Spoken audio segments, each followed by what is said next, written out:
Salam. Ya, selamat pagi Bapak Ibu. Selamat berjumpa kembali dalam rumah Tuhan. Di depan masih ada Bu. Ya, enggak apa-apa masih ada. Supaya kita bisa lebih fokus belajar firman. Hari ini juga kita akan belajar tentang fokus. Tentang apa Bapak Ibu? Colek dulu sebelah kanan kirinya, fokus ya, jangan ngantuk. Jangan ke distract atau keganggu dengan hal-hal yang lain, fokus. Nah begitu, ayo ditunggu dulu yang masih mau pindah. Ada kursi empuk-empuk ditinggalin. Ya toh kan eman-eman itu disediakan Tuhan, nanti kalau maunya yang plastik kita dapatnya plastik terus loh. Kalau mau yang empuk kita dikasih yang empuk, ayo pilih yang mana? Pilih yang empuk gitu ya. Baik, puji Tuhan. Pagi ini kita akan belajar tentang fokus. Apa itu fokus?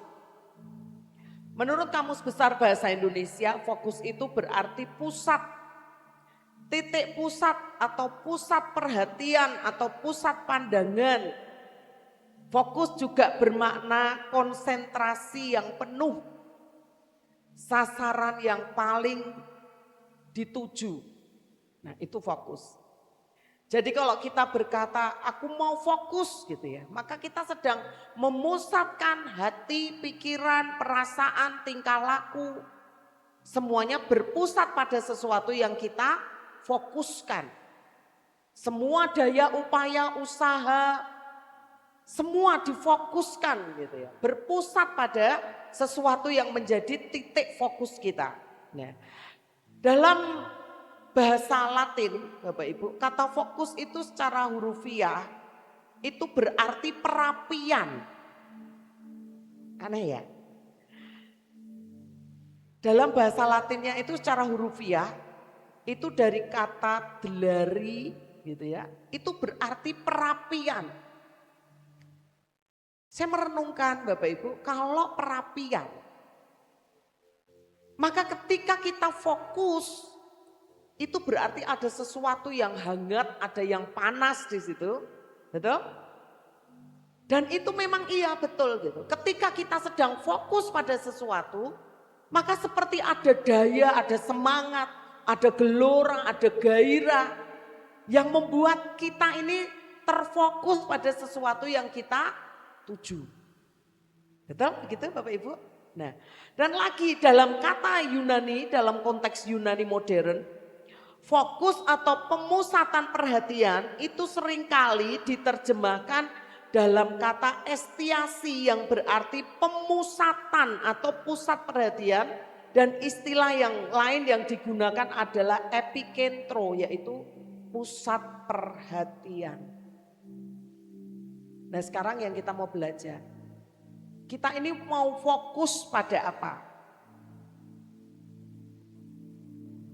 Tuhan mau kita ini fokus pada Tuhan, pada janji-janjinya.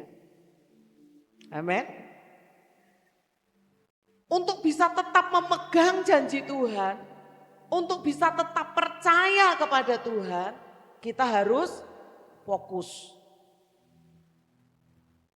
Tuhan mau kita fokus supaya apa? Kita menerima penggenapan dari semua janji. Amin.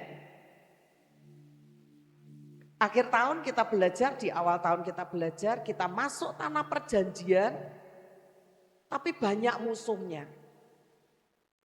Fokusnya pada tanah perjanjiannya atau ke distract sama musuh-musuhnya. Kalau fokus pada tanah perjanjian yang berlimpah susu dan madunya, pada janji Tuhan, maka kita akan memiliki kekuatan, memiliki api tadi. Memiliki semangat, memiliki kekuatan untuk bisa mengalahkan musuh-musuhnya. Amin Bapak Ibu.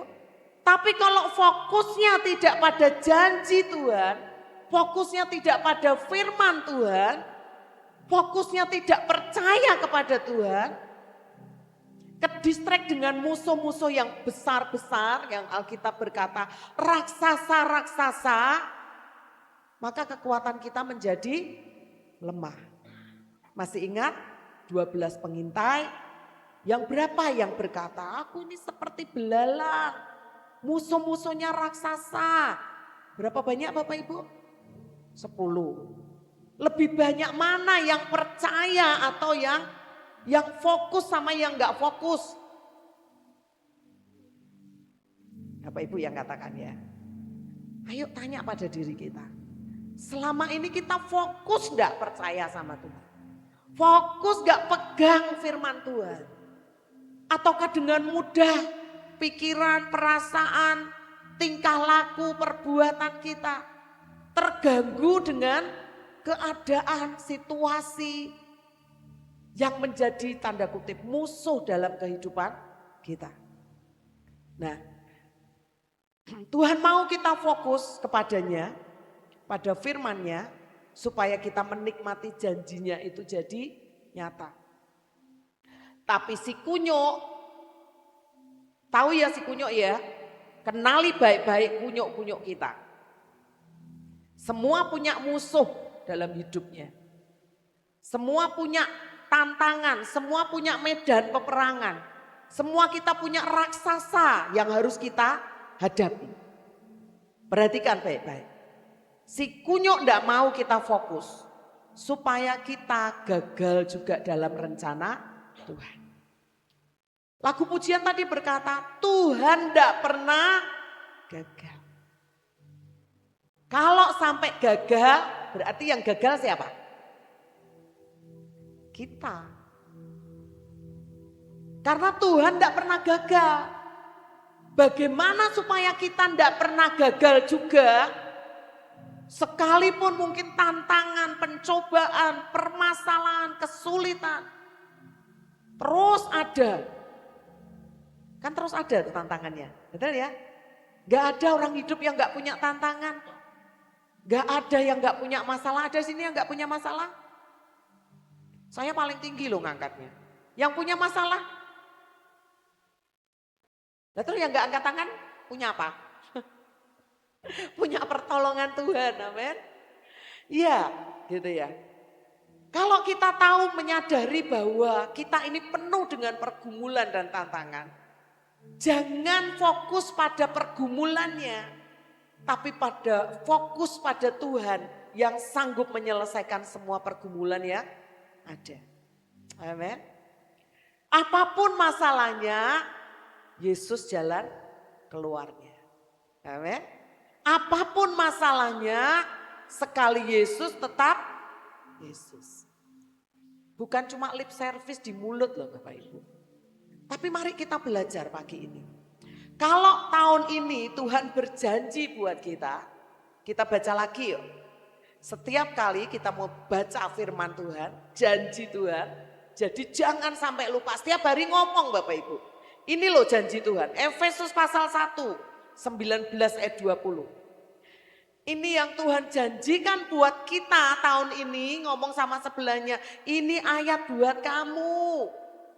Ya toh, kita baca sama-sama ya.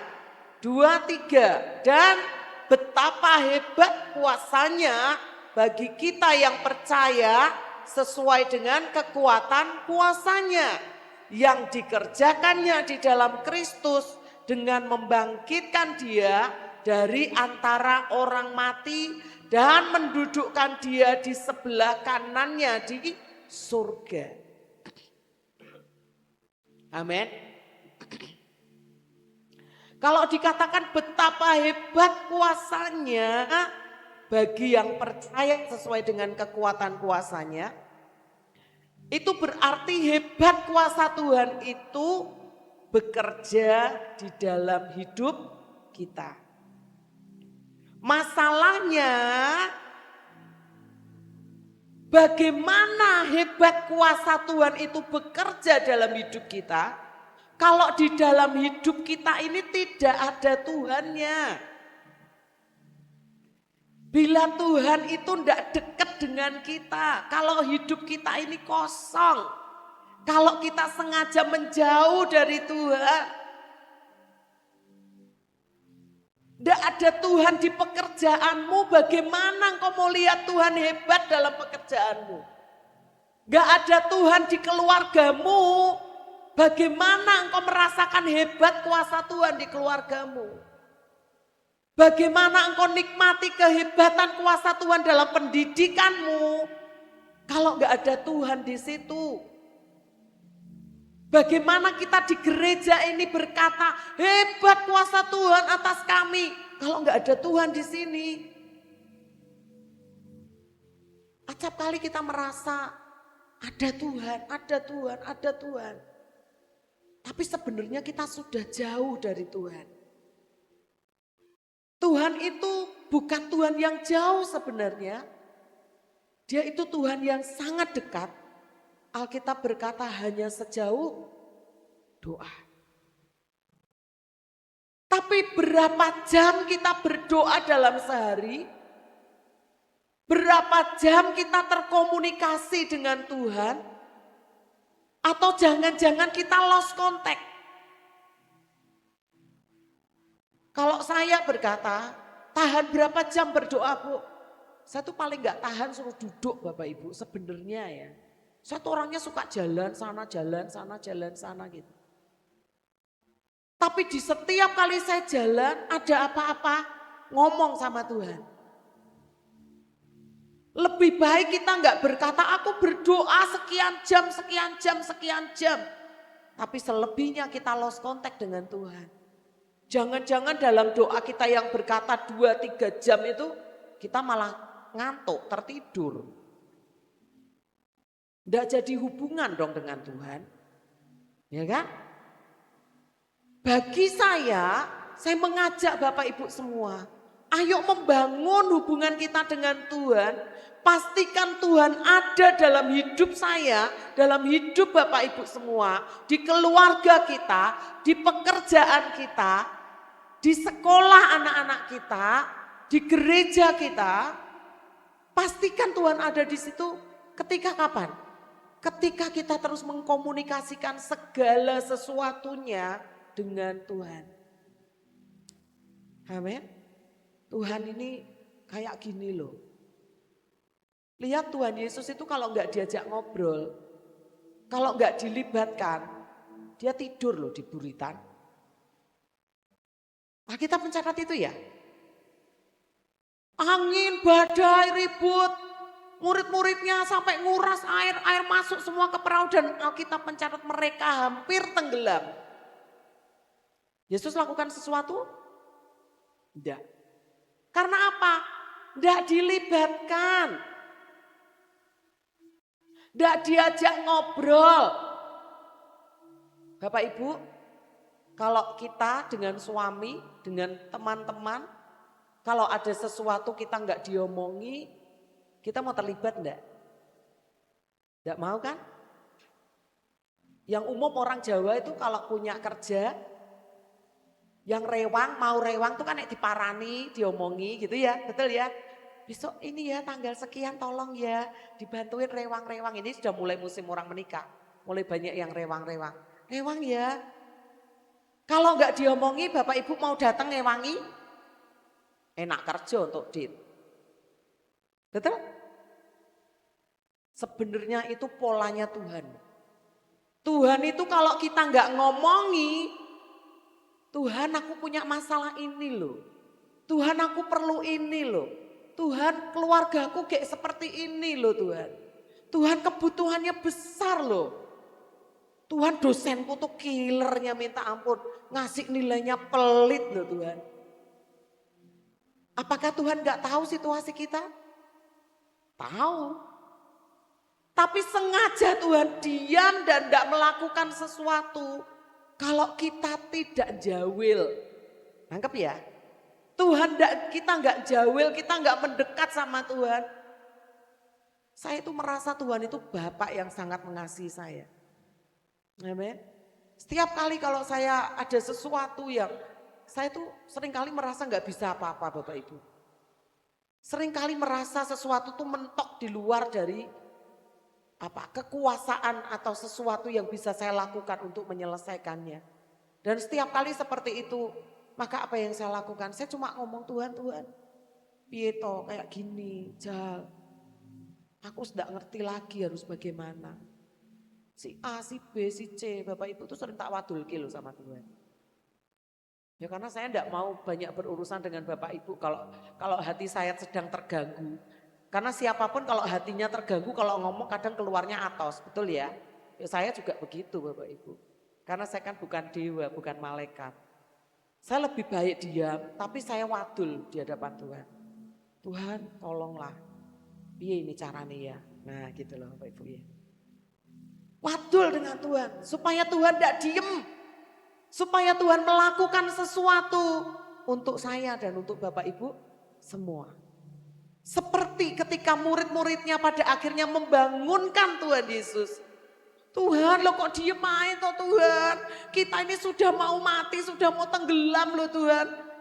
Saya tuh membayangkan, saya tuh kan suka membayangkan ya Ibu ya. Saya membayangkan Tuhan Yesus sambil tersenyum, saya ngantuk-ngantuk bangun tidur. Lah salahmu ora ngomong aku. Tak kira ya kowe wis iso dhewe. Nangkep Bapak Ibu? Tak kira kamu sudah bisa menyelesaikan masalahmu sendiri. Jadi aku ndak ikut-ikut.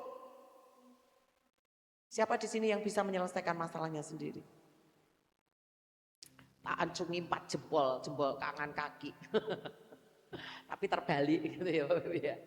Karena sesungguhnya tidak ada satupun manusia yang berkuasa melakukan, menyelesaikan segala sesuatu dalam kehidupannya dan menghasilkan yang terbaik, enggak ada. Kecuali Tuhan menolong kita, kecuali Tuhan memberi anugerahnya, kecuali Tuhan memberikan mujizatnya.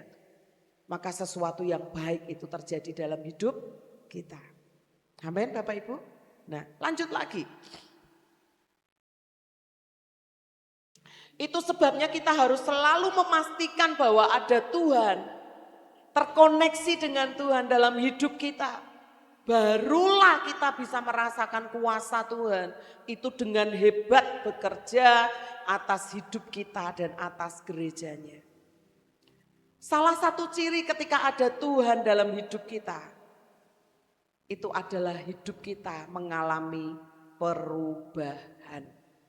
Katakan bersama dengan saya perubahan. Amin. Yang nesunan, enggak nesunan lagi. Yang baper, enggak baperan lagi. Yang suka emosian, enggak emosian lagi. Yang suka overthinking, mulai berkurang overthinkingnya. Bukan otomatis terus balik tangan gerempiang, enggak loh Bapak Ibu ya. Itu kalau sesuatu yang instan, yang otomatis itu cuma iklan. Karena semua itu harus berproses. Dan kadang prosesnya itu enggak sesuai. Nangkep maksud saya. Bahkan mie goreng prosesnya harus direbus. Loh mie goreng loh. Mie goreng kok prosesnya harus direbus. Betul ya? Kadangkala tujuannya kita ke sana, ternyata jalannya harus muter dulu. Tujuannya kita ke kanan, ternyata lewatnya jalannya hanya kiri yang terbuka. Karena itu mari kita belajar supaya dalam melewati proses untuk kita menerima penggenapan janji Tuhan, kita ini bisa fokus. Oh iya, jalannya lewat mana ya? Kayak kemarin kan jalan sini ya. Mau ke gereja tinggal naik set gitu aja. Gak tak kudu muter melewati tempat sampah yang baunya minta ampun.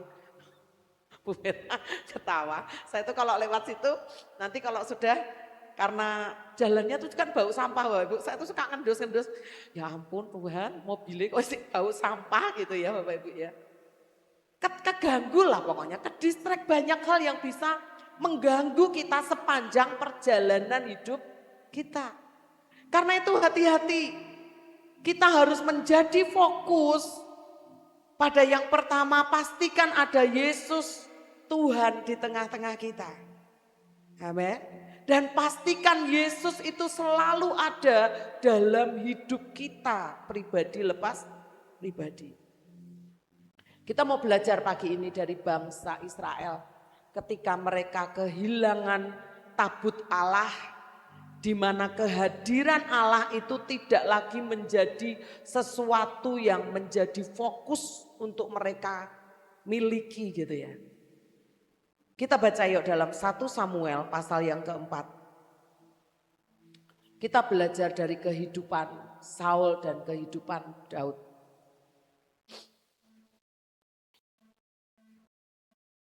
Satu Samuel pasal yang keempat, ayat yang ke-10 sampai 22, tapi kita tidak baca semua Bapak Ibu ya. Nanti kita akan cuplik-cuplik begitu saja.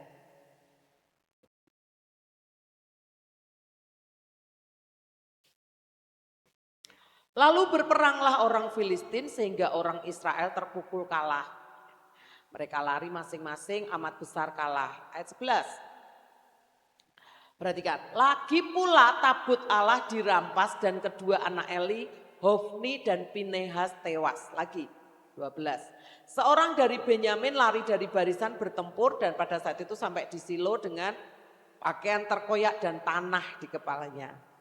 Ketika ia sampai, Eli itu adalah imam, adalah pendeta pada saat itu, sedang duduk di kursi di tepi jalan menunggu-nunggu sebab hatinya berdebar-debar karena tabut Allah itu.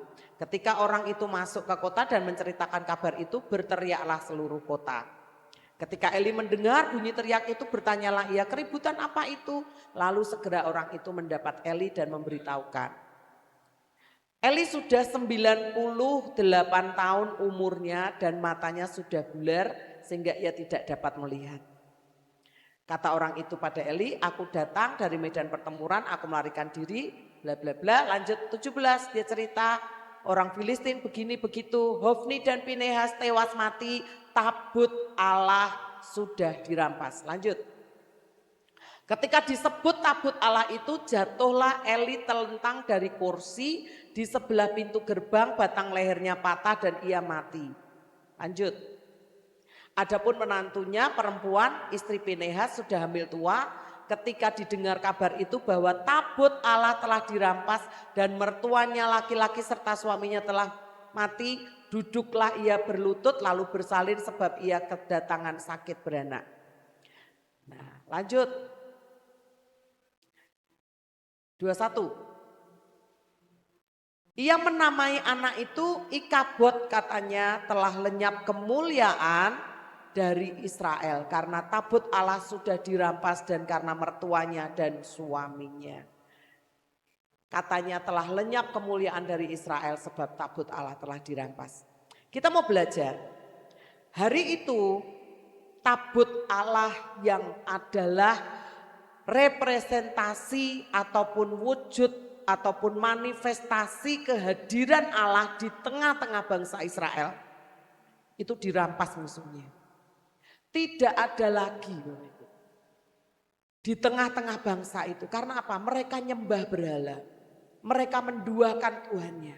Mereka tidak setia kepada Allahnya. Mereka berbuat semaunya. Tidak sesuai pada kebenaran Taurat dan firman. Menjadi pedoman hidup mereka. Yang terjadi apa Bapak Ibu? Pada saat tabut Allah itu hilang.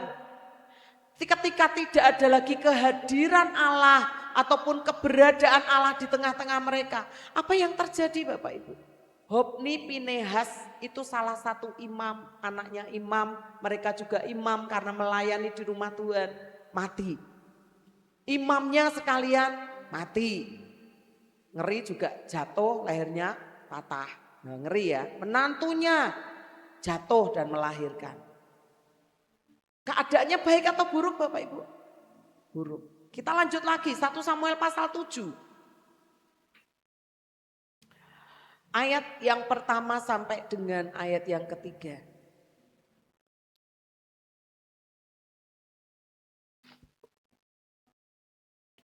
Lalu orang-orang Kiryat Yarim datang, mereka mengangkut tabut Allah itu dan membawanya ke dalam rumah Abinadab yang di atas bukit, dan Eliezer anaknya mereka kuduskan untuk menjaga tabut Allah itu. Sejak saat tabut itu tinggal di Kiryat Yarim, berlalulah waktu yang cukup lama, yakni 20 tahun, dan seluruh kaum Israel mengeluh kepada Tuhan. Mengapa mengeluh Bapak Ibu? Karena pada waktu itu mereka mengalami banyak kekalahan dalam peperangannya. 20 tahun itu adalah masa pemerintahan Raja Saul. Memerintah sebagai raja atas Israel. Saul diurapi Tuhan enggak? Diurapi. Saul itu permintaan bangsa Israel, minta pemimpin, minta raja dan dia diurapi. Tapi selama masa pemerintahan Saul menjadi raja, dia mengabaikan yang namanya tabut Allah. Tabut Allah itu dibiarkan ada di Kiryat Yarim atau di Baala Yehuda, di rumahnya Abinadab. Tidak sekalipun Alkitab mencatat bahwa Saul mengusahakan supaya tabut Allah yang adalah manifestasi kehadiran Allah di tengah bangsa Israel itu dibawa pada pusat kota pemerintahannya, enggak ada. Karena itu dalam masa pemerintahan Saul dia mengalami banyak kekalahan, dia mengalami banyak kehancuran, dia banyak mengalami kematian yang besar karena kalah dalam peperangan Bapak Ibu. Karena apa? Saul abai tentang adanya tabut Allah. Ini loh, banyak hal buruk bila tidak ada tabut Allah di tengah umatnya. Demikian juga dengan hidup kita. Akan ada banyak hal yang buruk yang diizinkan Tuhan terjadi dalam hidup kita. Kalau tidak ada Tuhan yang nyata bekerja dalam hidup kita. Tapi Bu, aku sudah setia juga nyatanya ngalami hal buruk. Ada yang berkata begitu? Kalau dia izinkan, kita sudah setia, kita sudah sungguh-sungguh diizinkan ngalami yang buruk. Percaya janji penyertaan Tuhan. Tidak pernah dia meninggalkan kita sedikit pun. Akan ada pertolongan, akan ada jalan keluar, akan ada terobosan, akan ada berkat Tuhan yang dinyatakan dalam kehidupan kita sebagai bukti bahwa Allah ada di tengah kita. Amin. Tapi kalau masalahnya terus datang, sampai kita nggak bangkit, nah itu pertanyaannya. Diragukan apakah ada Tuhan dalam hidup kita. Karena Alkitab berkata 7 kali orang benar itu jatuh, maka dia akan bangkit kembali. Artinya mau orang benar, mau orang salah, tantangan pencobaan itu tetap ada. Tapi yang beda adalah ketika orang benar, dia tetap benar sekalipun menghadapi tantangan. Maka penyertaan Tuhan itu pun dinyatakan dengan jelas dalam kehidupannya. Amin Bapak Ibu. Coba sambil kita dengar firman, sambil kita refleksi hidup kita masing-masing. Hal buruk apa? Adakah jalan keluarnya ataukah sudah mentok? Ataukah buruk? Perhatikan pola kehidupan kita Bapak Ibu. Saya memperhatikan pola hidup saya. Ketika kita dalam menjalani kehidupan, kalau satu waktu Tuhan ngalami sesuatu yang gak enak, maka sesungguhnya itu tidak akan menjadi yang gak enak terus gitu ya. Tapi kali ini gak enak, maka besok Tuhan berikan yang enak. Amin. Tuhan balut luka hati kita. Tuhan gantikan yang buruk itu dengan kebaikan dalam hidup kita. Jadi tidak ada yang namanya anak Tuhan terpuruk-ruk. Ngomong sama sebelahnya, kamu gak mungkin terpuruk. Apapun masalahmu itu ada jalan keluarnya bersama dengan Tuhan. Amin. Nah, karena itu mari sambil kita mengoreksi hidup kita. Pastikan apakah kita ini ada Tuhan dalam hidup kita. Apakah kita ini selalu berjalan dalam penyertaan Tuhan atau tidak. Nah sekarang kita bandingkan dengan Daud Bapak Ibu. Daud itu adalah satu contoh pribadi yang sangat fokusnya cuma satu. Yaitu apa? Dia pengen selalu dekat dengan Tuhan. Alkitab mencatat dengan jelas, dia sangat takut kalau Tuhan meninggalkannya. Dia sangat takut kalau roh Tuhan undur dari hidupnya. Amin, Bapak Ibu. Daud itu sangat ingin tabut Allah itu ada di dekatnya di kota Yerusalem, pusat pemerintahan Daud sebagai raja. Daud sangat menyadari bahwa dia perlu Tuhan dalam hidupnya, dalam hidup keluarganya, dalam hidup pemerintahannya. Lihat hidup Daud, dia takut akan Tuhan. Keluarganya juga tidak luput dari masalah. Betul Bapak Ibu? Anaknya memberontak juga gitu ya. Anaknya saling membunuh satu dengan yang lain. Tapi orang yang dekat dengan Tuhan mendapatkan kekuatan yang ekstra dan meluputkan dia dari semua kehancuran yang lebih besar lagi. Kenapa orang benar tetap mengalami proses yang gak enak? Karena itu dari setan yang ingin menghancurkan hidup kita Bapak Ibu. Karena itu dari setan yang ingin merampas apa yang baik yang Tuhan sediakan bagi kita. Karena itulah penting untuk kita menyadari dan selalu fokus. Pengen pokoknya ada Tuhan di situ. Pengen ada Tuhan di situ. Sekalipun banyak tantangannya. Kita itu dengan Tuhan, kalau kita pengen dekat dengan Tuhan, sejujurnya enggak langsung deket tok dengan Tuhan. Betul? Mau datang ibadah saja itu banyak banget tantangannya. Yang apalah. Kadang buat emosi kita langsung weng gitu ya. Betul apa betul Bapak Ibu?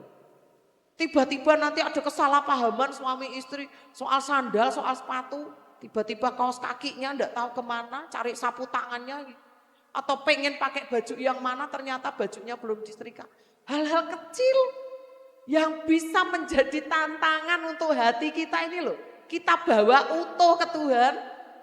Loh yang pelayanan apalagi. Aja ketawa-ketawa di belakang ini. Yang pelayanan itu begitu lagi Bapak Ibu. Loh saya merasakan. Bukan berarti kita ini kadang-kadang datang itu sudah dengan hati yang bulat siap. Benar siap nyembah Tuhan. Tidak mesti Bapak Ibu. Tetap akan ada banyak tantangannya untuk kita membawa Tuhan itu nyata dalam hidup kita. Mari kita lihat 2 Samuel pasal yang ke-6. Ayat 1 sampai dengan 23. Kalaupun banyak tantangannya, jangan menjadikan kita kendor, kedistrek, keganggu dengan tantangan-tantangan yang ada.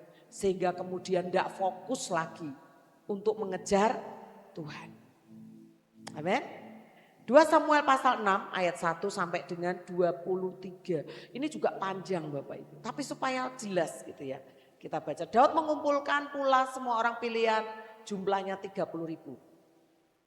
Kemudian bersiaplah Daud lalu berjalan dengan seluruh rakyat menyertai mengangkut dari sana tabut Allah yang disebut nama Tuhan semesta alam yang bertata di atas kerubim. Jadi 20 tahun tabut itu tidak ada di pusat pemerintahan bangsa Israel. Daud ngambil Bapak Ibu. Mereka menaikkan tabut Allah, perhatikan. Mereka menaikkan tabut Allah itu ke dalam kereta yang baru. Setelah mengangkatnya dari rumah Abinadab yang di atas bukit. Lalu Usa dan Ahyo anak-anak Abinadab mengantar kereta itu. Sebentar, niatnya bagus enggak? Menghargai enggak tabut Allah itu? Pakai no kereta, keretanya baru, niatnya baik, betul? Betul Bapak Ibu ya? Lanjut, mereka menaikkan, Usa berjalan di samping tabut Allah itu, sedang Ahyo berjalan di depan tabut itu. Daud dan seluruh kaum Israel, loh perhatikan, menari-nari di hadapan Tuhan dengan sekuat tenaga, diiringi nyanyian kecapi gambus rebana kelentung. Bapak Ibu nyanyinya sudah sekuat tenaga belum? Tanya coba sebelahnya, kamu tadi nyanyinya sudah sungguh-sungguh belum? Sekuat tenaga mereka menyanyi, mereka menari. Saya tadi tuh rada ayal-ayalan sama Bapak, ini sempit kursinya. Kalau mau enggak sempit gerejanya yang dibesarin. Ya toh, saya coba Bapak Ibu, saya ini kan badan saya lebih besar dari Bapak Ibu toh. Jadi kalau buat saya masih longgar ya oke lah, masih oke. Tapi saya berkata sama Bapak, ya iya sih Pak, sempit apalagi kalau pecicilan orangnya kayak saya gitu ya. Nyanyi gak mau diem gitu ya terasa sempit Bapak Ibu. Tapi sudah segenap hati belum? Loh, ini mereka segenap hati loh, lanjut ya, mereka segenap hati loh. Ketika mereka sampai ke tempat pengirikan Nakon, Usa mengulurkan tangan kepada tabut Allah lalu memegangnya karena lembu itu tergelincir. Niat baik enggak? Jangan sampai tabut Allah jatuh gitu ya. Keretanya tergelincir, lembu-lembu tergelincir, tabut Allah itu ada kemungkinan jatuh. Padahal itu lambang, itu representasi kehadiran Allah. Dijaga, dipegang. Salah apa benar Bapak Ibu? Salah apa benar? Benar ya, tapi lihat akibatnya. Ayat 7. Maka bangkitlah murka Tuhan terhadap Usa. Lalu Allah membunuh dia di sana karena keteledorannya itu. Ia mati di sana dekat tabut Allah itu. Kalau Bapak Ibu ada pada situasi itu, kecewa atau marah? Aku wis tenanan, wis nari segenap tenaga, segenap hati. Kok Tuhan malah murka terhadap Usa? Dikatakan teledor Bapak Ibu. Lanjut ayat 8. Daud menjadi marah karena Tuhan telah menyambar Usa. Demikian hebatnya maka tempat itu disebut Peres Usa sampai sekarang. Pada waktu itu Daud menjadi takut kepada Tuhan lalu katanya bagaimana tabut Tuhan itu dapat sampai kepadaku. Sebab itu Daud tidak mau memindahkan tabut Tuhan itu ke tempatnya ke kota Daud. Tetapi Daud menyimpang dan membawanya ke rumah Obed Edom orang Gad. 3 bulan lamanya tabut itu rumah Obed Edom diberkati dan seisi rumahnya. Sampai di situ dulu, nanti kita lanjut. Bapak Ibu, ada tantangannya enggak membawa tabut Allah pulang? Ada tantangannya. Kok yo angel mentok yo? Harus rewang, harus jenguk orang sakit, harus pertemuan keluarga, harus ini, harus itu. Tugasnya banyak, tugas kuliah sampai lembur-lembur bangun harus sampai pagi ngerjainnya. Akhirnya yang dikorbankan apa? Ibadahnya. Ya enggak apa-apa sih, wong itu pilihan buat Bapak Ibu. Tapi saya mengingatkan Bapak Ibu, ketika kita memprioritaskan Tuhan, pasti Tuhan memprioritaskan kita. Tapi kalau kita tidak memprioritaskan Tuhan, jangan tanya kenapa kita juga enggak diprioritaskan Tuhan. Bukan Tuhan itu Tuhan yang balas dendam, bukan. Tapi itu hukum. Amin Bapak Ibu. Ini sudah nari, sudah segenap tenaga, sudah siapin yang terbaik. Loh masih salah loh Bapak Ibu. Karena apa? Mereka lupa bahwa di dalam Taurat itu ada aturannya. Bahwa tabut Allah itu tidak perlu dinaikkan kereta. Mau itu kereta kencana, mau itu kereta baru. Enggak. Tapi tabut Allah itu harus dipikul. Artinya apa Bapak Ibu? Saya dapat pengertian seperti ini loh. Kita seringkali beribadah, perhatikan. Kita pakai musik yang bagus, kita latihan sedemikian rupa, kita persiapan sedemikian rupa. Apakah hadirat Tuhan ditentukan karena kita latihan dan musiknya bagus? Kalau yang main Bapak Ibu, karena itu saya selalu berkata, doakan pelayan-pelayan. Kalau yang main tidak mempersiapkan hatinya dengan sungguh-sungguh, sekalipun musiknya bagus, skillnya juara, belum tentu ada Tuhan di dalamnya loh. Betul? Karena tabut Allah, hadirat Allah, kehadiran Allah, itu tergantung dari kesiapan hati kita.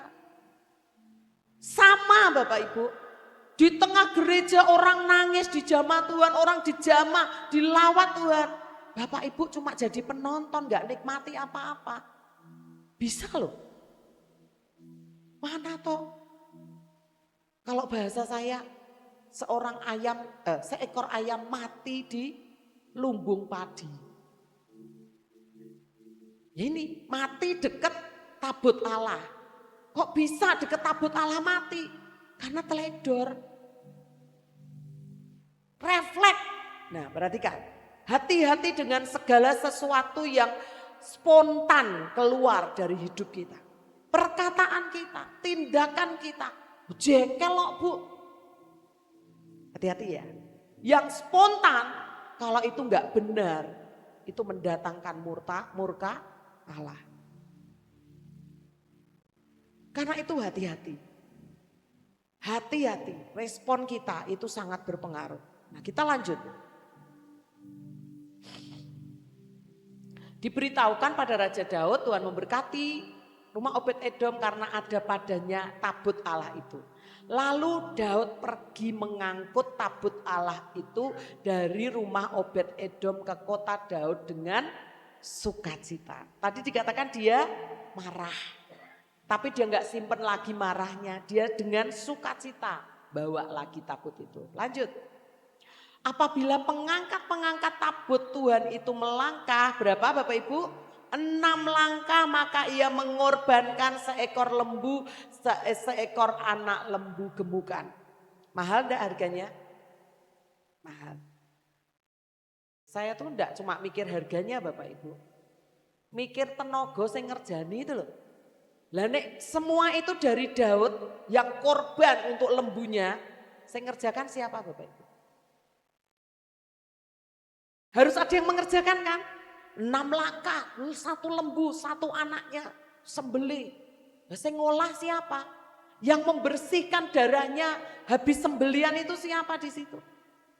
Ternyata untuk membawa tabut Allah pulang itu enggak bisa 1 orang Bapak Ibu. Harus melibatkan seluruh bangsa itu sehingga akhirnya tabut Allah itu benar-benar bisa dibawa pulang. Butuh kesatuan hati semua pelayan, pengurus, jemaat Tuhan. Supaya benar-benar yang hebat kuasa Tuhan itu terjadi di tengah-tengah kita. Amin. Butuh kesatuan hati suami, istri, anak. Kalau kita mau yang hebat dalam kuasa Tuhan, itu dinyatakan di tengah-tengah keluarga kita. Tidak bisa sendiri ternyata Bapak Ibu. Perhatikan. Lanjut ayat 14. Dan Daud menari-nari di hadapan Tuhan dengan sekuat tenaga. Ia berbaju efod dari kain lenan. Lanjut. Daud dan seluruh Israel mengangkut tabut itu diiringi sorak dan bunyi sangkakala. Ketika tabut Tuhan masuk kota Daud, maka Mikal anak perempuan Saul menjenguk dari jendela. Lalu melihat Raja Daud meloncat dan menari di hadapan Tuhan. Ia memandang rendah Daud dalam hatinya. Sampai di sini dulu. Siapa di sini yang seringkali direndahkan oleh pasangannya? Saya merasakan ada banyak hati laki-laki yang terluka karena sikap istrinya di sini. Ini hikmat Tuhan loh. Istri-istri sadari. Seringkali engkau enggak diberkati, suamimu enggak diberkati. Bukan karena suamimu kurang rajin bekerja. Tapi engkau enggak pernah merajakan suamimu.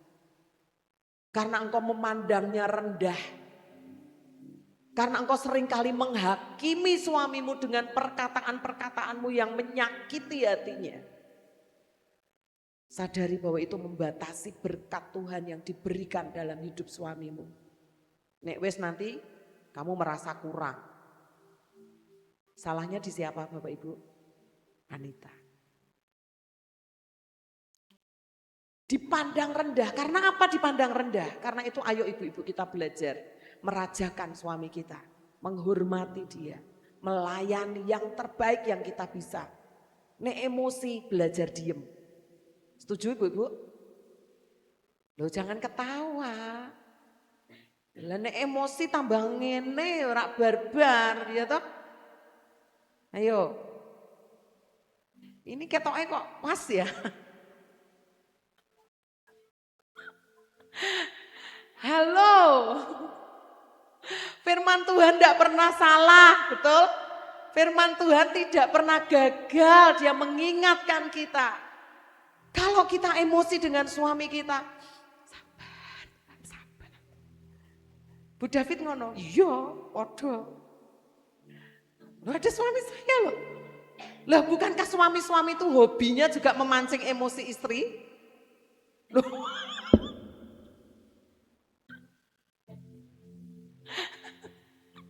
Nanti nek wis anake sing bingung lihat papa mama ribut gitu ya. Kemarin Pak Ferry sampaikan kalau suami istri ribut, anaknya itu jadi anak yang stres. Nek wis nanti sekolahnya nggak pinter, diamuk lagi tambah stres. Padahal kesalahan ada pada orang tuanya. Oh. Ayo lihat ini Mikal istri, akibatnya lihat. Kenapa sampai dia merendahkan suaminya. Ayat 17. Tabut Tuhan dibawa masuk, diletakkan di tempatnya di kemah yang dibentangkan Daud. Daud mempersembahkan korban bakaran, korban keselamatan di hadapan Tuhan. Next. Setelah Daud selesai mempersembahkan korban bakaran, korban keselamatan, diberkati nyala bangsa itu demi nama Tuhan.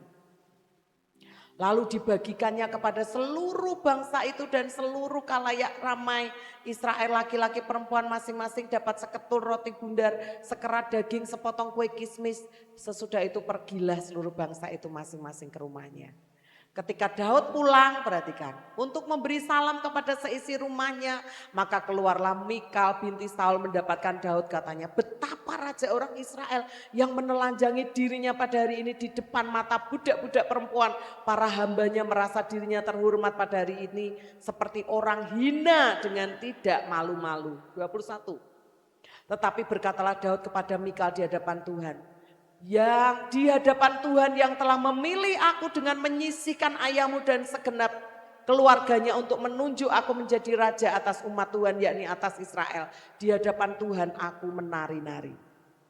Bahkan aku akan menghinakan diriku lebih daripada itu. Engkau akan memandang aku rendah, tetapi bersama-sama budak-budak perempuan yang kau katakan itu, bersama-sama merekalah aku mau dihormati. Maka Mikal binti Saul tidak mendapat anak sampai hari matinya. Perhatikan, hati-hati wanita-wanita. Kalau engkau berani dengan suamimu, suamimu bisa diam. Tapi Tuhan tidak tinggal diam. Yang balas Mikal siapa Bapak Ibu? Tuhan. Hati-hati ya, eling-eling ya Bapak Ibu ya. Karena itu kenapa Daud, saya mau bahas ini. Kenapa Daud direndahkan oleh Mikal? Daud itu raja, betul? Di tengah keramaian itu dalam momen khusus yang sangat sakral, memulangkan tabut Allah di tengah bangsa Israel. Sudah 20 tahun usaha pertama gagal, ini usaha kedua. Sudah pasti effort atau usahanya itu lebih kan Bapak Ibu? Betul? Tantangan yang pertama itu coba dicari jalan keluar, gimana ya supaya tabut Allah itu benar-benar bisa dibawa pulang. Gimana ya? Saya percaya Daud hari itu baca firman lagi. Sehingga dia sadar, oh ya tabut Allah itu harus dipikul oleh imam. Gak boleh dinaikkan kereta. Karena Taurat mengajari akan hal itu. Harus ada korban. Bukan cuma korban pujian, tarian. Tapi korban harta, korban waktu, bahkan termasuk Daud korban perasaan. Jadi jangan merasa, kita ini seringkali merasa sok paling berkorban. Daud lebih lagi Bapak Ibu. Kita ini belum ada seujung kukunya. Yang membuat Daud direndahkan karena apa? Dia pakai baju efod. Dia raja di momen yang khusus, kenapa kok enggak pakai jubah kebesaran raja? Kenapa Bapak Ibu? Saya menangkap satu kebenaran bahwa kenapa Daud tanggalkan jubah raja, jubah kehormatan, jubah kebesaran. Karena Daud mau mencontohkan kepada rakyatnya. Untuk menyambut tabut Allah itu enggak perlu kita berdiri pongah dengan segala kehormatan, kemampuan, posisi, jabatan kita. Tapi dengan kerendahan hati. Dia tanggalkan jubahnya yang berat, yang namanya jubah itu kan berat Bapak Ibu. Dia memilih memakai baju efod seorang imam. Bapak Ibu tahu baju efod? Baju efod itu baju dari jubah yang dari kain lenan yang sederhana, kain yang enggak terlalu tebal tapi juga tidak tembus pandang. Dan itu sangat ringan sehingga kalau dia menari, meloncat, dia itu bisa dengan leluasa untuk memuliakan nama Tuhan. Kadangkala perhatikan, posisi kita, jabatan kita, kekayaan kita, kemampuan kita menjadikan hati kita ini tanpa sadar pongah di hadapan Tuhan. Aku loh, Tuhan tidak bakal mau yang seperti itu. Tuhan cari orang yang rendah hati saat datang kepada Dia. Kenapa dikatakan menelanjangi diri? Saya mencari referensi Bapak Ibu. Kok sampai hati sih dikatakan seperti menelanjangi diri? Itu bukan dalam arti hurufiah menelanjangi diri kayak orang telanjang pakai maaf kata daleman saja, bukan Bapak Ibu. Tapi hari itu ada hukum orang Yahudi, saya pernah sampaikan. Ketika seorang laki-laki dewasa kelihatan bagian kakinya, ingat cerita anak bungsu dan anak sulung, ayahnya lari ngejar, lari keluar dari desanya menjemput anak bungsunya, ingat kelihatan kakinya, anak-anak bersorak-sorai mengejek sang bapak. Wah, itu anakmu sudah hina, anakmu sudah mati, kenapa? Dijemput, kenapa diterima kembali? Dia sudah mengecewakan engkau. Perhatikan Bapak Ibu, ini bukti kerendahan hati. Rela dihina, rela direndahkan, rela kehilangan harga dirinya demi memberikan penghormatan yang tinggi kepada Tuhan. Amin Bapak Ibu. Daud tidak nyerah sekalipun ada tantangannya, dia tetap fokus. Fokusnya apa? Yang penting, yang paling tujuan utama, goalnya, pusat perhatiannya, sesuatu yang paling diinginkannya adalah apa? Tabut Allah itu kembali ke Yerusalem. Ada Tuhan bersama dengan dia. Ada Tuhan yang selalu memerintah bersama dengan dia. Tujuannya apa Bapak Ibu? Supaya Tuhan yang berdaulat atas bangsa itu. Tuhan yang berdaulat atas kepemimpinannya. Tuhan yang berdaulat atas kehidupannya. Dan ini yang terjadi Bapak Ibu. Kita baca lagi 2 Samuel pasal 7 ayat 1. Dan nanti lompat ayat 15 dan 17. Ini akibatnya kenapa kok Daud menggebu-gebu sangat fokus. Tabut Allah harus kembali, tabut Allah harus ada di Yerusalem. Saya bacakan Bapak Ibu. Ketika raja telah menetap di rumahnya dan Tuhan telah mengaruniakan keamanan kepadanya terhadap semua musuhnya di sekeliling. Tetapi kasih setiaku tidak akan hilang daripadanya. Seperti yang kuhilangkan daripada Saul yang telah kujauhkan dari hadapanmu. Keluarga dan kerajaanmu akan kokoh untuk selama-lamanya di hadapanku. Tahtamu akan kokoh untuk selama-lamanya. Tepat seperti perkataan ini dan tepat seperti penglihatan ini, Nathan berbicara kepada Daud. Akibatnya beda ya. Tadi Saul, pada zaman Saul tidak ada tabut Allah. Kekalahan, kematian, kebinasaan.